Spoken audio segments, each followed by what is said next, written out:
ఎందుకంటే అక్కడ వాళ్ళ ప్రభావం ఎక్కువ చూపలేకపోతున్నారు. ఎందుకంటే అక్కడ వాళ్ళ పెద్దలు కులవాస్తులు మన కులంని అనుగుణంగా విధంగా ఉన్నారు. అందుకోసమే వాళ్ళ ముందుకు వేరే జిల్లాలో ముందుకు రాలేకపోతున్నారు. మన కర్నూలు జిల్లా, మన ఆంధ్రప్రదేశ్ జిల్లా మాత్రం ఖచ్చితంగా ముందుకి ఎన్నో ఉద్యమాలు చేసింది కాబట్టి ముందుకు వచ్చి ఈ రోజు మన వాల్మీకులకి కొన్ని పదవులను ఇస్తున్నారు. లేకుంటే ఆ ఉద్యమాలు చేయకపోతే మనకి ఈ రోజు ఈ పదవి వచ్చేది కాదు. మనకి ఇప్పుడు ఎందుకంటే ఈ రోజు మన పెద్దలు అందరూ ఉద్యమాలు చేసిన దానికి ఈ రోజు 40 ఎమ్మెల్యేలు మన శాసనసభలో పోయినాము. అదేవిధంగా ఒక ఎంపీగా పార్లమెంట్ లో పోయినారు. కాబట్టి మనము ఈ ఉద్యమాన్ని కలిసికట్టుగా పార్టీలకు అతీతంగా పార్టీలు చూడండి, మన వాల్మీకులు కులం మీద చూడాలి. నేను మాత్రం ఎప్పుడైనా కానీ కులం తర్వాతే పార్టీలు అని చెప్తాను.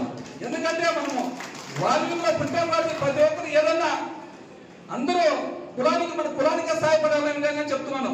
ఎందుకంటే మన 2014 నుంచి 19 వరకు 2015లో ఆనాటి ముఖ్యమంత్రి చంద్రబాబు నాయుడు గారు తీర్మానం చేసి మన పార్లమెంట్ పంపించినారు. అదేమో కరెక్షన్ అని వచ్చి దాన్ని ఏం పట్టించుకోలేదు.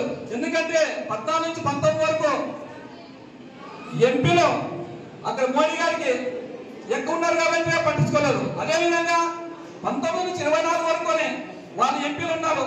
23లో కానీ ఆనాటి ముఖ్యమంత్రి జగన్మోహన్ రెడ్డి గారు మన తీర్మానం చేసి పంపించినారు. అయినా కానీ నరేంద్ర మోడీ గారు పట్టించుకోవడం లేదు. ఈ రోజు నేను చెప్తున్నాను, కూటమి ప్రభుత్వం ఉంది.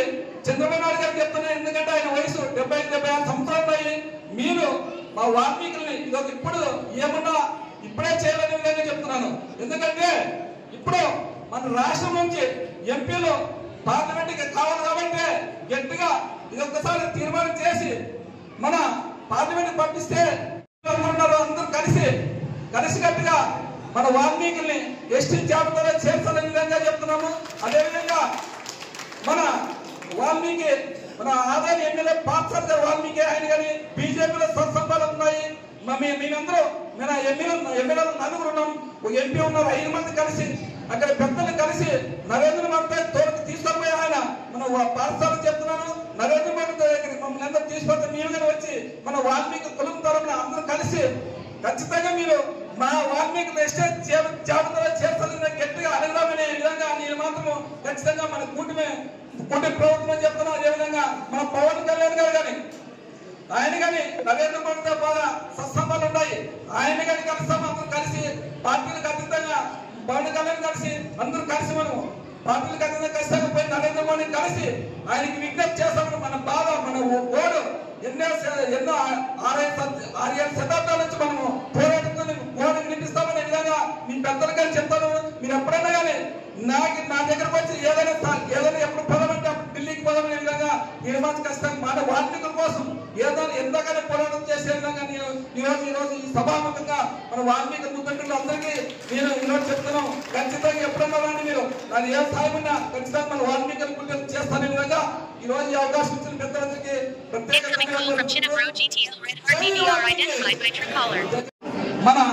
మనం ఎస్టీ జాబితాలో చేర్చిన విధంగా నేను విన్నాను.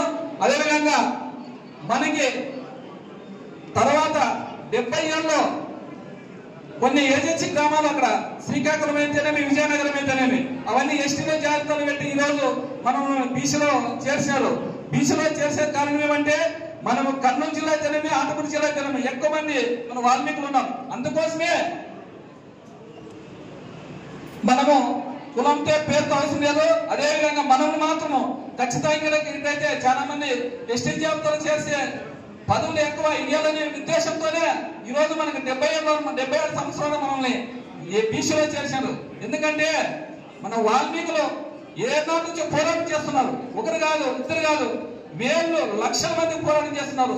మరి ఎక్కువ పోరాటం చేసేది మన ఆంధ్రప్రదేశ్ జిల్లానా మన కర్నూలు జిల్లానా ఎక్కువ ముందుకు వచ్చినాం కాబట్టి వేరే జిల్లాలలో వస్తారు.